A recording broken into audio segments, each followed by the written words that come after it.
para pejuang kuliah, perkenalkan aku Eksanti dari Pengen Kuliah. Bagi kalian yang belum tahu, apa sih Pengen Kuliah itu? Bisa lihat di video ini.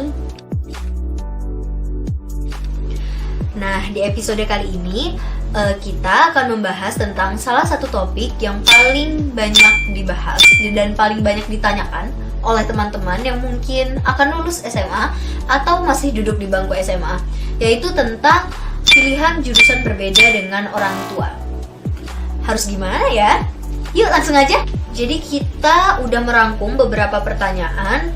Nah, salah satunya, Kak, aku nggak bingung sih sama jurusan yang mau aku pilih. Aku tahu kalau aku mau jurusan X, tapi orang tua aku malah nyuruh ke Y, kata Anon. Pernah mengalami hal tersebut? Gimana rasanya? Nyesek? Galau? Dilema? Dan nano-nano mungkin? Untuk nentuin passion, minat, bakat, dan juga jurusan kuliah, memang butuh banyak waktu, tenaga, dan juga pertimbangan yang matang. Tanya sana-sini, meyakinkan diri, dan juga melakukan riset. Namun, biasanya pas sudah yakin, ternyata dilarang orang tua. Ibaratnya nih ya, kayak meyakinkan diri untuk memilih pasangan yang tepat. Udah mikirin bibit, bebet, bobot, rencana kedepannya sejalan atau enggak, karirnya sesuai atau enggak. Pas sudah yakin mau menghadap orang tua, malah gak direstuin. Terus harus gimana dong? Mau dilanjut, takut durhaka. Mau menjalani apa yang disaranin orang tua, takutnya gak minat. Terus kita harus gimana dong?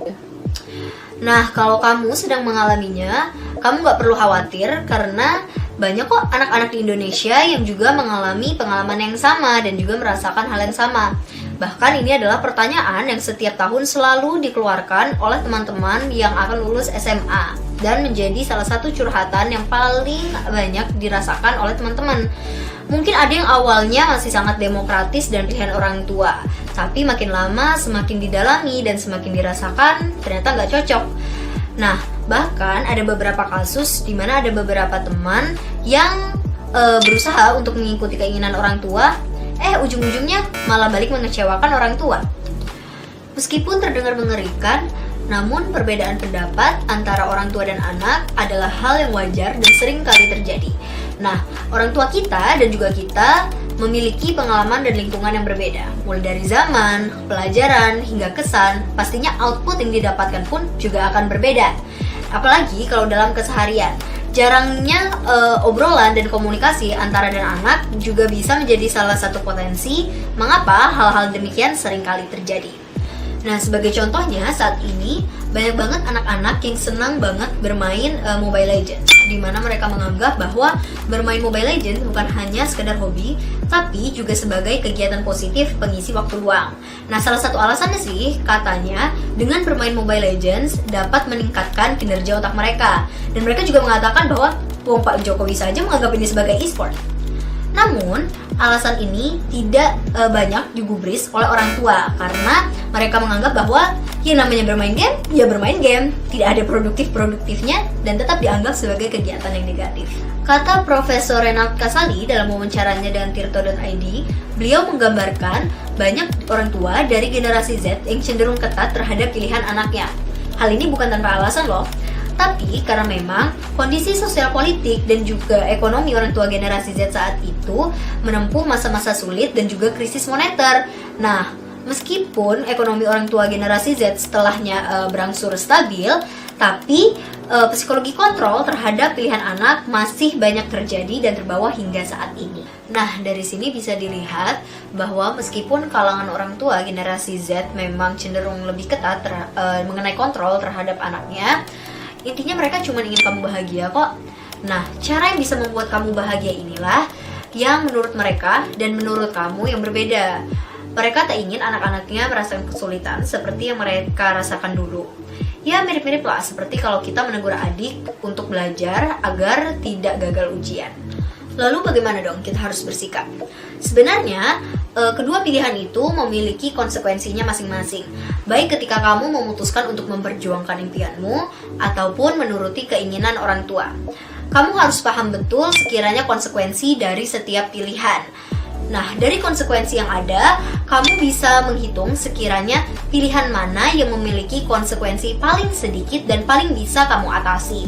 Karena di sini tidak ada pilihan tanpa pengorbanan.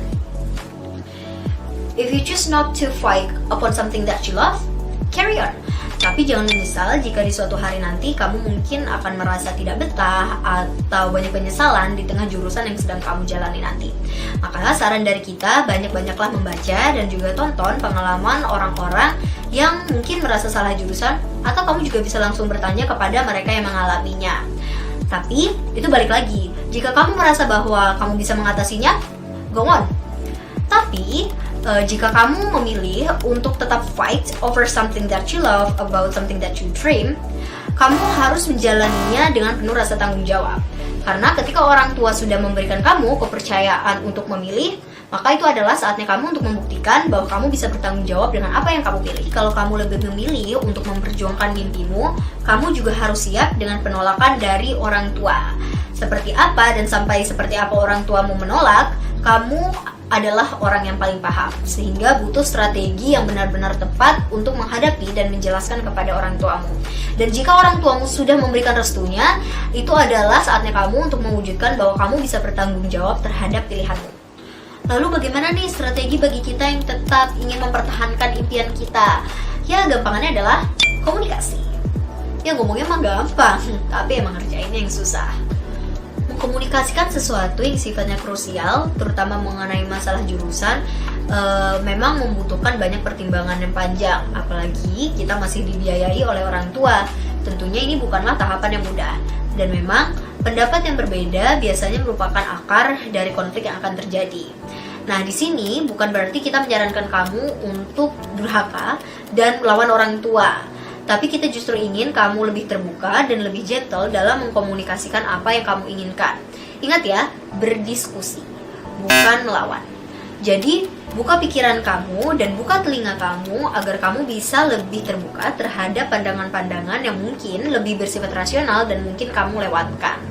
Sebelum kamu berdiskusi dengan orang tua kamu, pastikan kamu melakukan riset terlebih dahulu, seperti mengenai biaya, bagaimana cara kuliah ini mengakomodir kamu nantinya, dan prospek jangka panjang ke depan. Dan pastikan bahwa kamu bisa meyakinkan orang tuamu bahwa pilihan kamu ini bisa membuat kamu bahagia. Karena dorongan mereka adalah bentuk tanda cinta mereka kepadamu, maka kalau kamu berbicara dengan mereka, lakukanlah dengan jalan penuh cinta dan juga pengertian. Ingat, yang kamu ajak berbicara ini adalah orang yang selalu mengharapkan kebahagiaanmu dan juga menyayangi dan mencintaimu. Jadi kalau kamu berbicara dengan bentak-bentak dan teriak-teriak gak jelas, siapa yang akan percaya omonganmu? Oke, sampai sini gimana? Udah bisa dimengerti? Jadi kesimpulannya ada dua. Yang pertama, bagaimana kamu meyakinkan mereka bahwa kamu bisa bahagia dengan pilihanmu. Dan yang kedua, pastikan bahwa kamu menyampaikan keinginanmu dengan cara yang baik dan benar. Pesan terakhir untuk para pejuang kuliah, dengan adanya perbedaan pendapat mengenai jurusan kuliah, jangan pernah sekalipun membenci kedua orang tuamu. Konflik adalah suatu kepastian. Jangan pernah takut untuk menunjukkan kesedihan dan takut akan umpatan kekecewaan. Bicaralah biar mereka tahu bahwa di sini bukan hanya mereka yang menyayangimu, tapi kamu pun juga menyayangi mereka dengan jalan yang kamu pilih. Mereka memilihkanmu jurusan sejatinya merupakan bentuk rasa cinta mereka kepadamu. Maka tunjukkanlah pada mereka bahwa dengan pilihanmu pun juga merupakan bentuk rasa cintamu kepada mereka.